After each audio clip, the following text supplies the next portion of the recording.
So he has to push the queen in c5, in c7. Now we have to try to trade the knight, the strong knight from c5 somehow. But as you see, we want now to come back with the bishop from e2, which is very passive. For the moment, doesn't do anything. Yes. The idea is to do bishop e2, d1, a4, c6, or take in d7. This is the idea later on.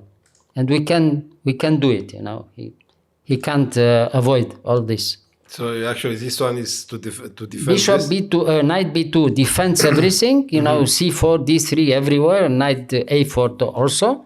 And now we want to come with our bishop to d1, a4, and take in d7 or bishop c6. Always much better for white with the pawn up. Why to take on d7? Because we have a pawn. We have pawn up here. And we win all the endgames, We try to come into an endgame with pawn up, This is winning. Now, okay. Bishop g5, now bishop a4. All right. Now if he takes in a4, we take with the knight, and later on we can push c5, and it's enough to try to win. No? a5, last hope. So now queen c3, very good. f5. Well, he tries to have some counterplay, but it's already too late. Why? Because after f5, we take immediately on d7, and now he has to take back with the knight. If he takes back with the queen, we have time to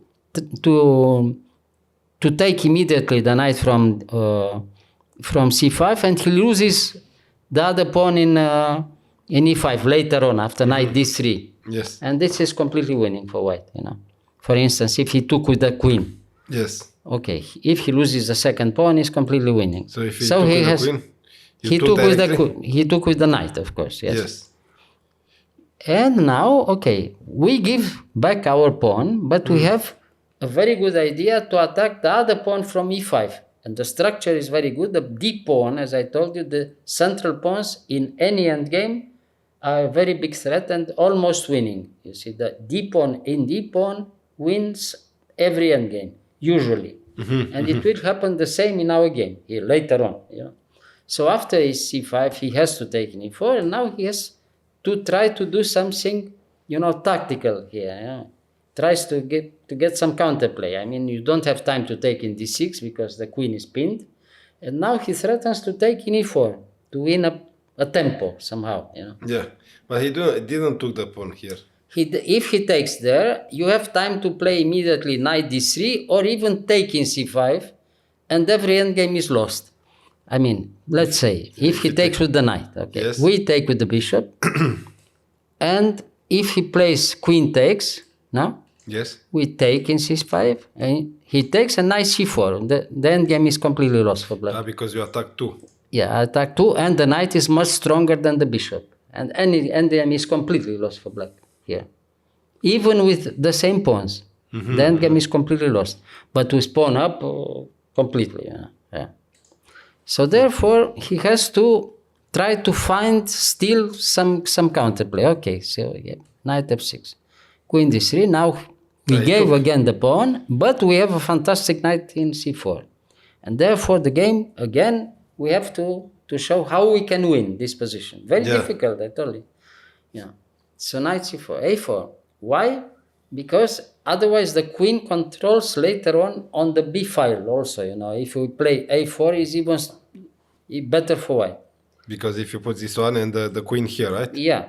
So now we have to move the bishop to c3 to attack again the pawn from e5. So bishop e1, very good move. We prepare bishop c3 to come on the other line. So has to protect. Queen b8, no? Bishop c3, everything is okay, no? Knight d7, he has to give back the...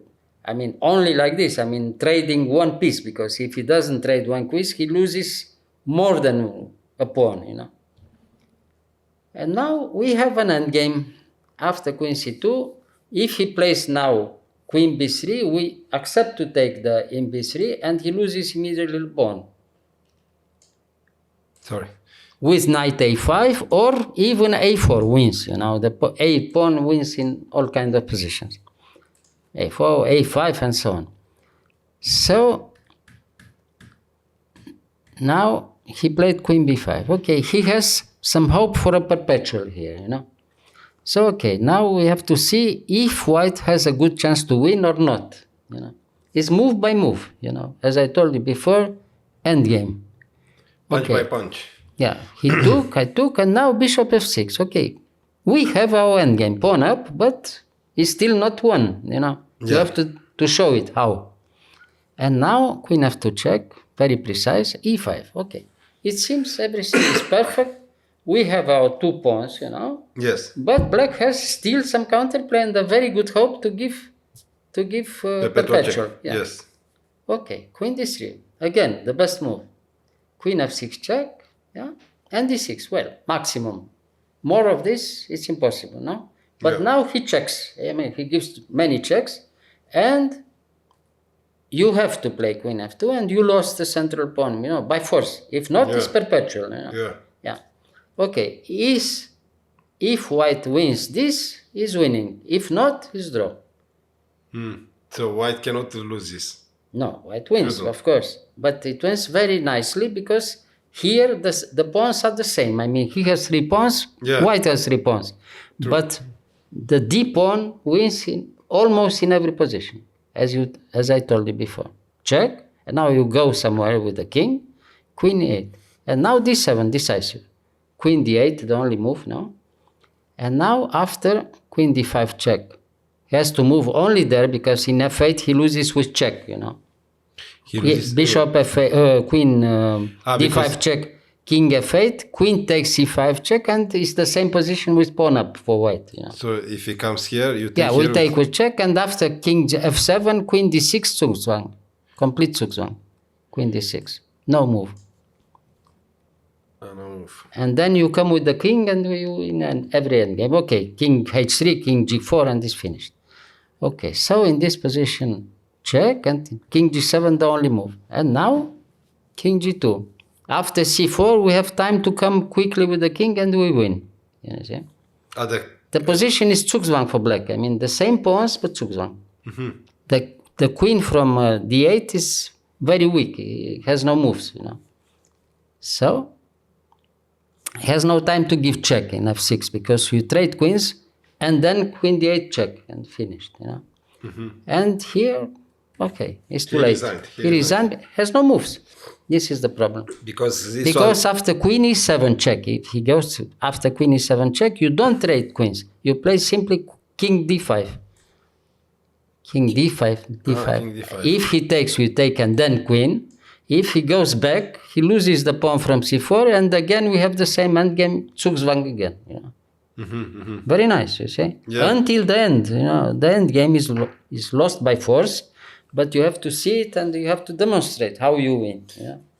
But here, so here after every end game is lost. Here. Well, if he plays c3, you queen. You play queen immediately in d8 and finish. Yeah. Nice. Very nice, you see, until the end, but very complicated, very unclear until the end. One of the most unclear games, you know. Yeah, because it was equal, like more pieces. Or less, yeah, a small advantage for white all the time, but very difficult to break the resistance, you know. The nice how you and him.